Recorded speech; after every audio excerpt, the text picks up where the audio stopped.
Look at all the lonely people. Doo-doo-doo-doo-doo-doo. Eleanor Rigby died in the church and was buried. Too soon.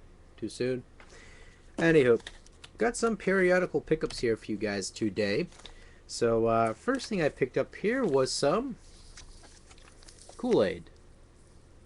Now, I heard this game was, very fun. It was produced by Kraft, and it was one of those kind of things where good quality was going to come out of it. So I picked up about 5 copies of it. There was the Black Cherry Edition, which is, I heard that by far is one of the better versions of the game. And I also picked up some Pink Lemonade. Sorry, Madison, I know this is your favorite version of the game, but picked up about 6 of those, gave one to my mom so she could play it as well. But with that said, picked up an action figure. Now, I only rarely pick up action figures if it's something of general interest or it's really affordable.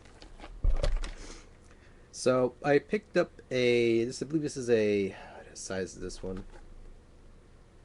I don't even know the damn size. Herpaderp. It's 4 inches. 4 inches. A 4-inch. You can tell by my finger here. It's 4 inches. Yeah, 4 inches. And well, this is the Sword Strike Thor, and comes with the opening sword. That was a cool looking figure. It was like really affordable, so that's why I snagged that. But I liked the movie. I thought the movie was good for what it was. So I took it at face value, enjoyed the movie thoroughly, and wanted to get a little bit of a memorabilia item from that. And plus the price I paid, can't go wrong. The real reason I went to the store, though, was to try to find a clearance game, and that store, by the way, was Target.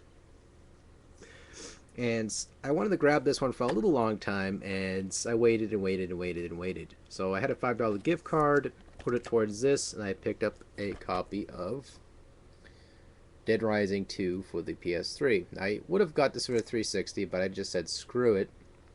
It's a good game from what I've definitely heard. And you pretty much spend 72 hours to keep your kid alive, and that's pretty much a general summary of the game. You do little side things here and there to pass the time.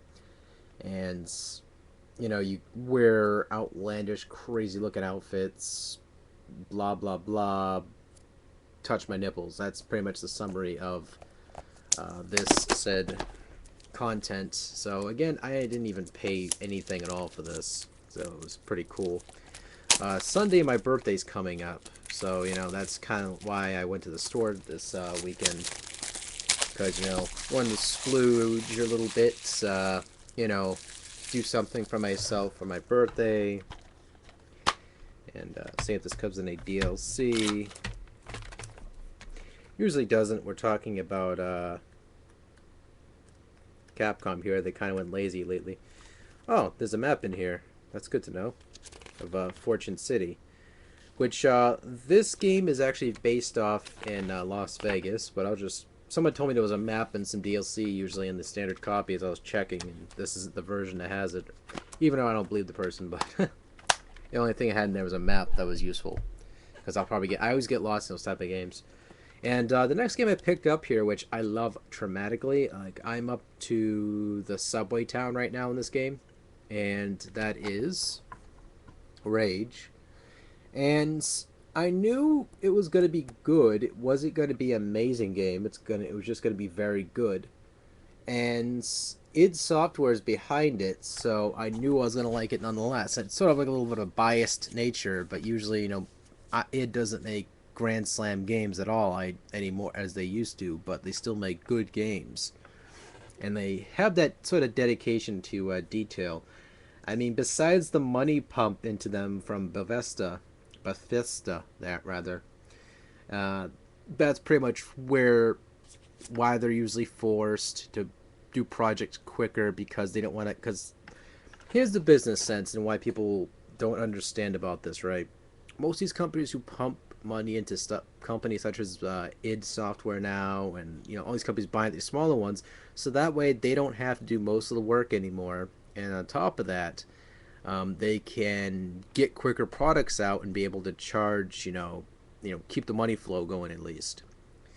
While I don't say this game is going to be Grand Slam of the Year, it's definitely a damn good game. I like the hell out of it. Just a lot of the throwbacks to the older games, or nods to the older games, rather. Just so much content in this game. It's just such replayability in this, and that's why I paid the money I paid for it. So, yeah, definitely a good game. And this one I went to Yard Seller, and this has got its ass kicked quite viciously when I got it in the mail. And as you can see right there, has that hole right there, that hole. But see right there, and this game, by the way, is Phantasy Star Online Episode 1 and 2. Now, I can see why I didn't really pay too much for this one, because you cannot play it online, or at least not this version of the game. The GameCube, the Dreamcast, the PC versions are the ones that play online. This one does not, because you know how Xbox, I mean, yeah, you could play it through X-Link Kai and all that, but it's a big waste of time. That because the way how Microsoft manufactured or infrastructured the consoles, it's really hard to, besides doing the typical soft or hard mods, to bypass within the game to access the servers for Ceph hack. So, yeah, I mean, not too bad. I enjoyed this game. I just wanted to grab a copy of this game just for the sole fact of having the cover art.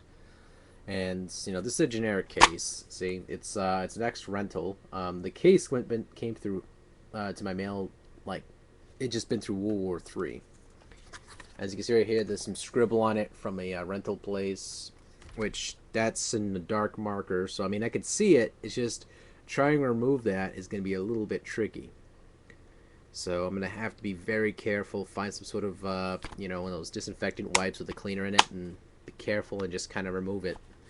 I believe Lysol wipes can get rid of that no problem. It's just going to be really annoying to do. So, yeah, I mean, that's practically all I got. I mean, besides the, my mom got this for me over there. She got me some Haribo Twin Cherries, which is what they look like. I was pounding them back in the car.